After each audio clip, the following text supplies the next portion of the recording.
안녕하십니까? 오늘도 새 아침 하나님의 은혜 안에서 이렇게 맞이하게 도와주신 것 감사합니다. 오늘은 주기도 모기와 하나님의 뜻이라는 제목으로 함께 말씀을 나누겠습니다. 먼저 마태복음 6장 9절로 13절에 있는 말씀을 봅니다. 그러므로 너희는 이렇게 기도하라. 하늘에 계신 우리 아버지여, 이름이 거룩히 여김을 받으시오며 나라가 임하옵시며 뜻이 하늘에서 이루어진 것 같이 땅에서도 이루어지이다. 오늘 우리에게 일용할 양식을 주옵시고 우리가 우리에게 죄 지은 자를 사하여 준 것 같이 우리 죄를 사하여 주옵시고 우리를 시험에 들게 하지 마옵시고 다만 악에서 구하옵소서. 나라와 권세와 영광이 아버지께 영원히 있사옵나이다. 아멘. 제자들이 예수님께 요청을 합니다. 우리에게 기도를 가르쳐 주십시오.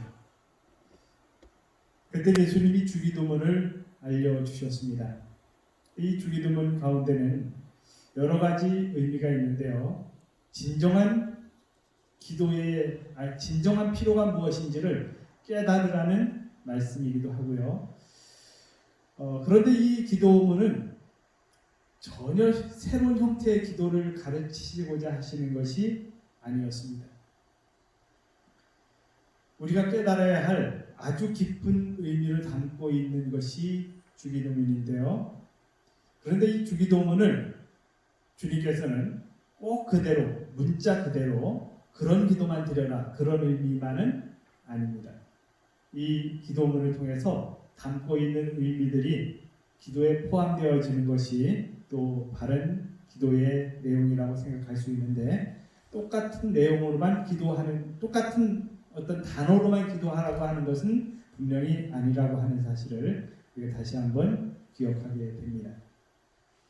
근데 첫 번째 주기도문을 보면 너희는 기도할 때에 이렇게 기도하라. 하늘에 계신 우리 아버지여 라고 시작을 하고 있습니다.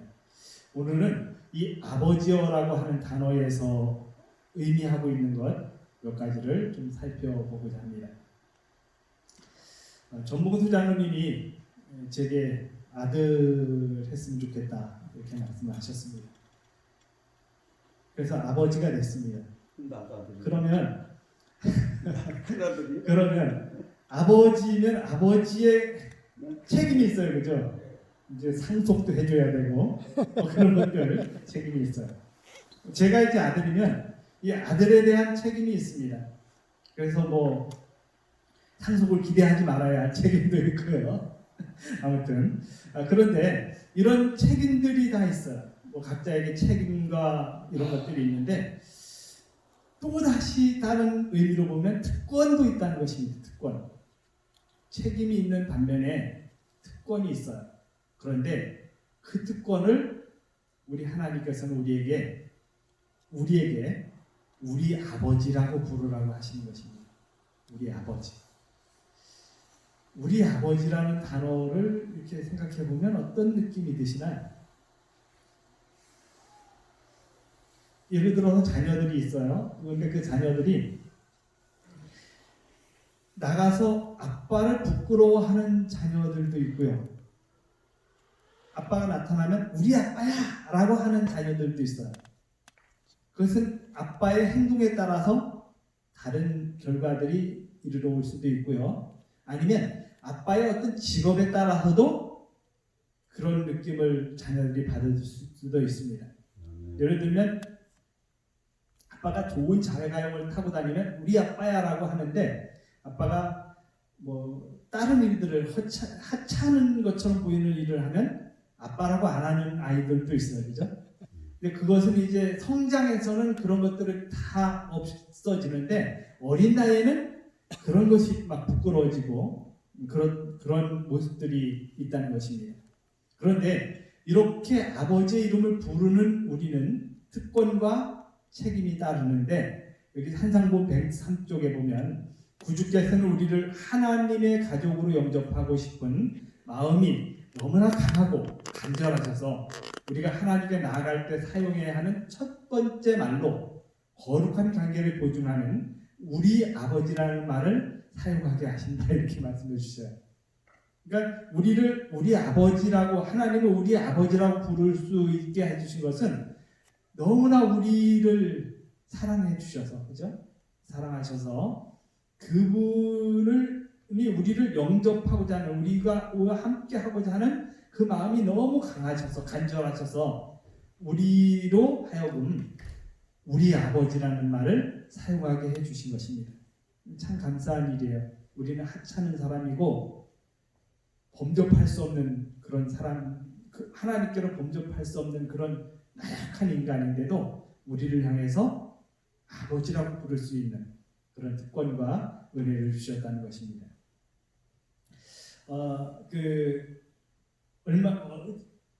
오래전에 김기곤 목사님을 통해서 설교를 듣다가 이런 설교를 들은 적이 있어요.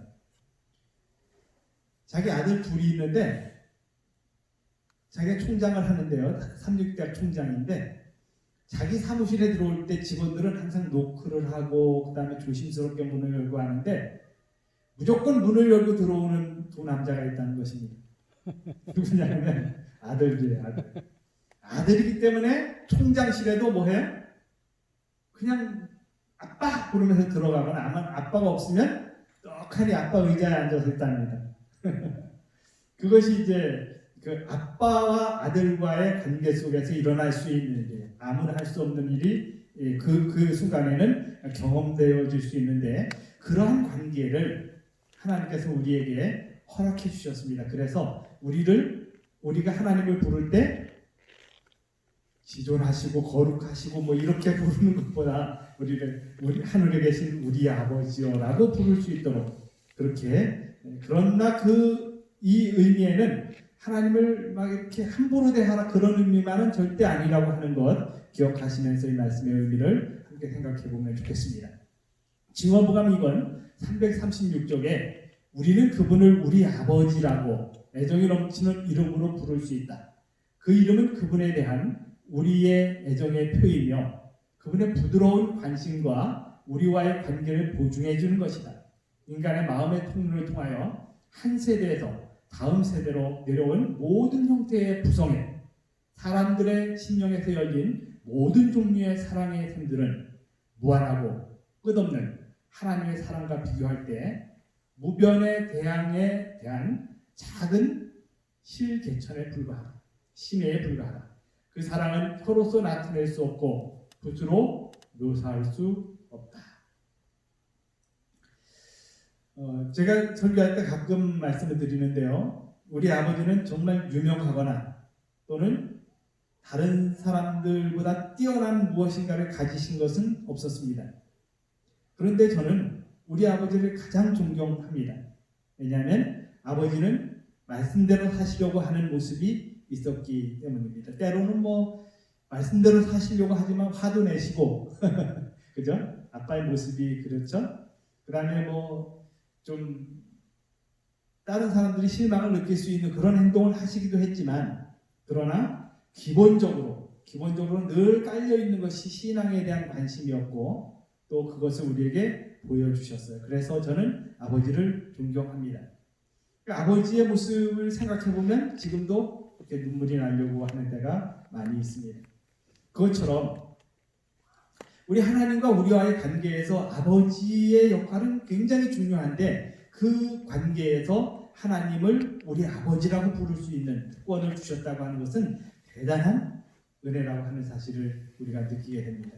그래서 여기 하나님의 사랑을 비교할 때 대양의 작은 시내라고 했는데, 그 시내는 아주 실개천이에요. 아주 그것도 비교할 만한 것이 못 됩니다. 그러나 그렇게 비교를 해주시는데, 그런 관계 속에서 우리가 하나님을 아버지라고 부를 수 있는 그 모든 관계에서 모든 것을 깨트리고 우리에게 주어진 축복을 우리가 다시 한번 느낄 수 있습니다. 여기 주기도문에서 아버지라고 부르는 거에는 두 가지의 특별한 의미가 있습니다. 첫째는 하나님께 우리의 관심을 집중시키는 하나의 의미가 있습니다. 여기 이런 말씀이 있습니다. 세전의 지도법 518쪽에 그분은 우리에게 무한하신 하나님을 우리 아버지라고 부를 수 있는 특권을 주셨다. 하나님을 부를 때에 사용하는 이 이름은 하나님께 대한 우리의 사랑과 신뢰의 표가 되는 동시에 우리에게 대한 그분의 관심과 관계의 보증이 된다. 하나님은 우리를 얼마나 관심 있게 보시는가를 우리 아버지라고 부를 수 있는 그런 특권을 주신 것에 하나님의 관심이 담겨 있다고 하는 것입니다. 또 이런 말씀이 있습니다. 그분의 은혜와 축복을 구할 때 우리가 부르는 이 이름은 그분의 귀에 음악과 같다. 그러니까 우리가 아버지 그렇게 부르면 그분의 귀에는 우리가 그렇게 부르는 것이 뭐가 같이 들려요? 음악과 같이. 음악과 같이.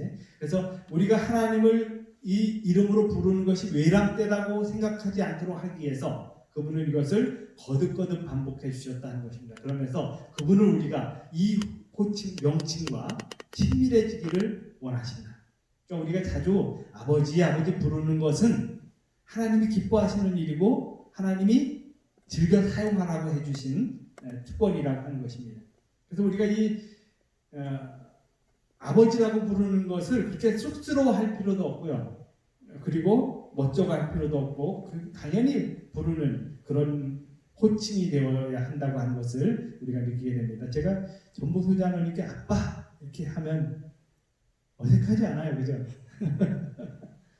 제가 어색하게 부르지 않죠? 이게 이제 너무 친근해져서 그런 것 같아요. 그래서 어떤 때는 조금 버릇없이 굴 때도 있습니다. 제가 그 병원에 이제 강명숙 집사님이라고 계신데 그분이 하루는 제게 이렇게 말씀하셨어요. 정장로님은 우리 조카하고 너무 닮았어요. 모습도 그렇고 목소리도 그렇고 뭐 여러 가지 행동하는 것도 그렇고 우리 조카가 너무 닮았어요. 그래서 제가 그랬어요. 그 조카가 집사님을 뭐라고 부르나요? 그랬더니 이모라고 부르죠. 그래서 그럼 저도 이모라고 부를래요. 그래서 이모라고 부르기 시작한 적이 있습니다.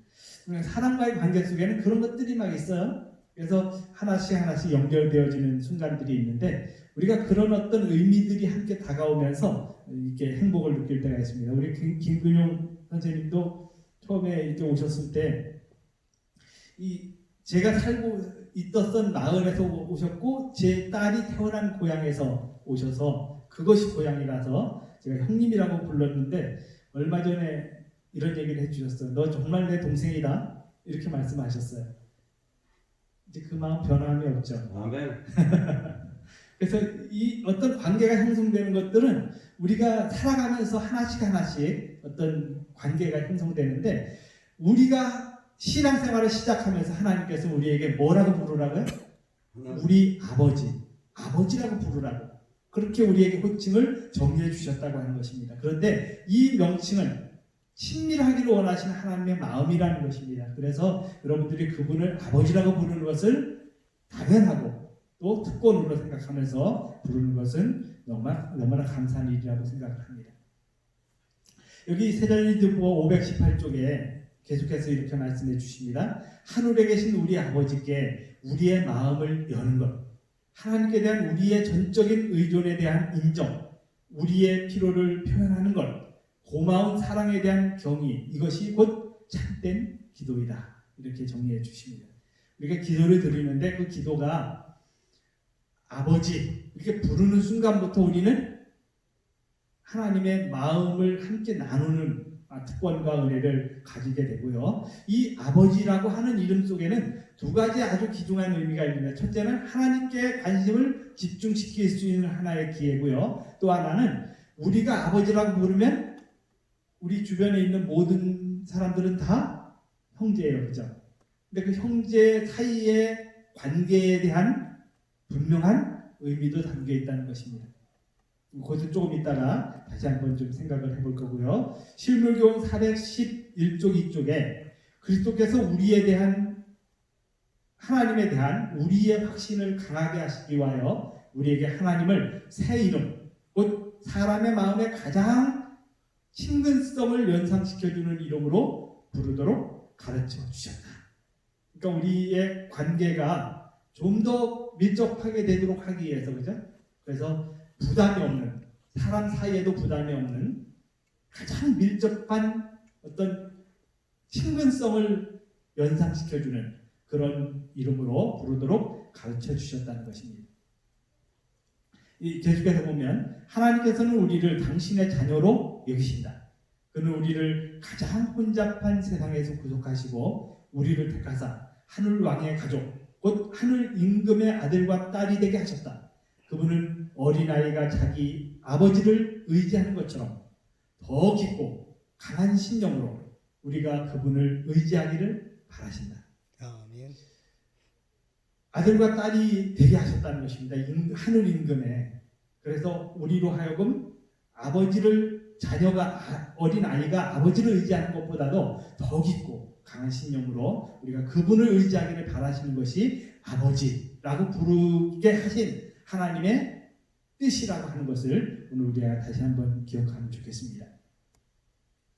자, 그 다음에 이제 두 번째로 우리가 생각해 볼 것은 그분의 자녀 이웃을 우리가 관심을 가지라는 것입니다. 이 아버지라고 부르는 의미 속에 담겨진 하나가 있는데 그것은 자신과 함께 이웃도 포함되어 있는 그런 또 특별한 의미가 있다는 것입니다. 자, 이것을 한번 좀 생각해 보면요. 자, 교회 증언 4권 222쪽에 우리는 하나님을 우리 아버지로 부른다. 우리는 한 가족의 자녀들이라고 주장한다. 그런데 우리 자신들을 쌓아올리기 위하여 다른 사람의 존경과 영향을 약화시키는 이런 경향이 있을 때 우리는 원수를 기쁘게 하고 우리가 따르라고 공언하는 그분을 슬프게 한다. 예수께서는 자신의 고귀한 생애에서 나타내신 친절과 자비는 우리가 동료 인간들과 특별히 그리스도 안에서 우리의 형제들인 자들을 취급하는 방식에서 우리에게 모범이 되어야 한다라고 말씀해 주십니다. 그러니까 우리에게 아버지라고 부르게 하신 것은 아버지에 대한 어떤 존경과 그분과의 관계에서 밀접함을 나타내는 또 다른 의미가 있지만 그러나 또 그 의미에는 우리 주변의 사람들과의 관계 속에서 또 나타내야 할 기본적인 마음들을 가지라고 하는 하나님께를 향한 마음을 가지라고 하는 그분의 뜻이 포함되어 있음을 우리가 기억하고 생활하면 좋겠습니다. 여기 산상본 100원 쪽에 이런 말씀이 있습니다. 그분은 우리의 피로를 채워주시고 그분의 사랑과 자비와 은혜는 우리의 피로를 충족시켜주기 위해 끊임없이 넘쳐오르고 있다. 그러나 그대가 하나님을 아버지로 부를 때는 그분의 사랑에 변함이 없음을 알고 자신을 그분의 지혜로 인도함을 받고 모든 일에 순종하는 그분의 자녀로 인정하는 것이다.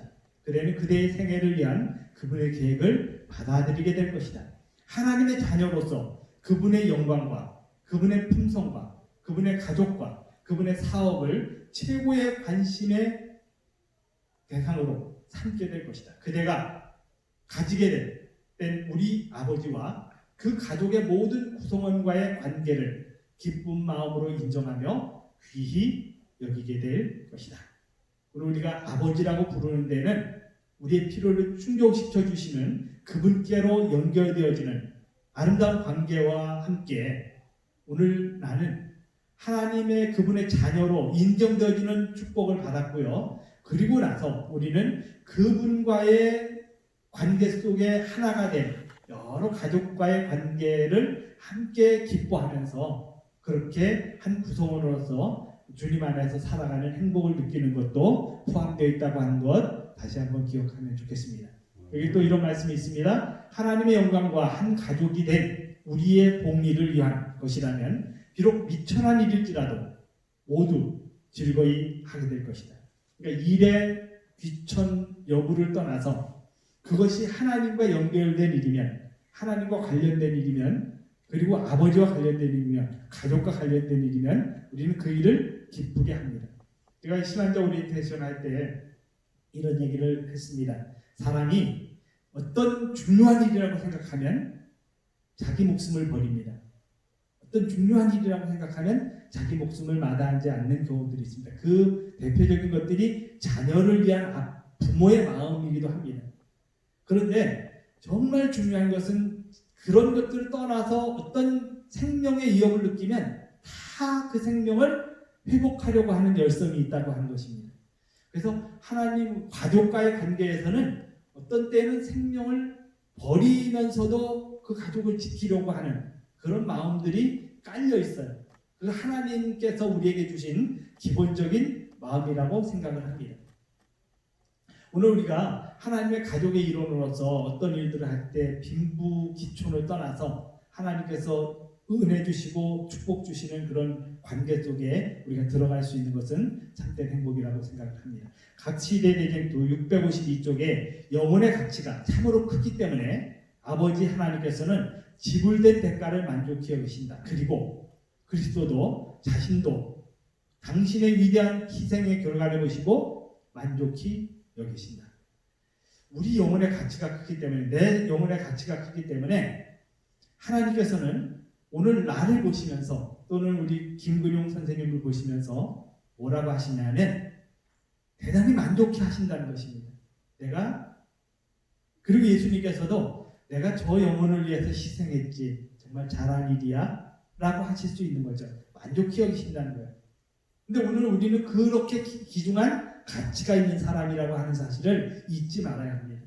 나를 위해서 십자가에 달려 돌아가시기까지 그렇게 하시면서도 내게 대한 사랑이 있으셨고요.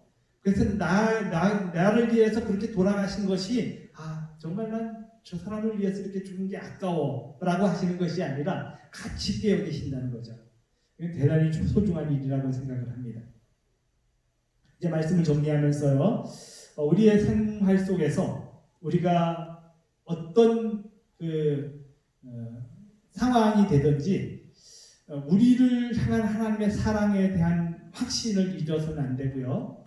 아버지라고 부르는, 우리가 기도하면서 첫 마디로 아버지라고 부르는 것이 결코 그냥 어떤 기도를 연결하기 위한 하나의 언어가 아니라 그렇게 부르는 그 자체만으로도 오늘 우리를 사랑하시는 하나님의 사랑이 묻어있고, 그리고 오늘 우리는 그 가족의 한 일원이 되어서 그분의 사랑을 받아들일 수 있는, 그리고 그분의 사랑에 함께 연합되어져서 귀한 축복을 누릴 수 있는 그런 관계가 형성된 것 잊지 않고요. 기도할 때마다 우리가 아버지라고 부르는 것이 얼마나 큰 특권인지를 잊지 않고 감사하는 그런 기회가 되었으면 좋겠습니다.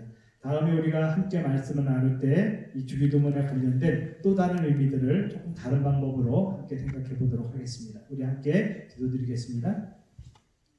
살아계신 저희들의 아버지, 하나님의 우리가 아버지라고 부를 수 있는 그러한 특권을 우리에게 허락해 주셔서 감사합니다. 이렇게 부를 수 있는 것은 결코 우리의 생활에서 소홀히 여겨서도 안 되고, 또 그 부르는 그 자체가 얼마나 소중한 일이고 아름다운 일이고 그것이 얼마나 하나님께서 기뻐하시는 일인지를 우리가 잊지 않도록 도와주셔서 그분을 아버지로 부르는 큰 특권을 받은 것을 늘 감사하면서 살 수 있도록 도와주시고, 그분을 아버지라고 부르는 그 일에 있어서 우리가 책임이 있고 또한 특권이 있다는 사실을 결코 잊지 않는 삶이 되도록 인도해 주시옵소서. 우리로 그 특권과 또 책임을 허락해 주셨을 때 잘 감당하는 삶이 되게 도와주시기를 예수님 귀하신 이름으로 간절히 기도드립니다. 아멘.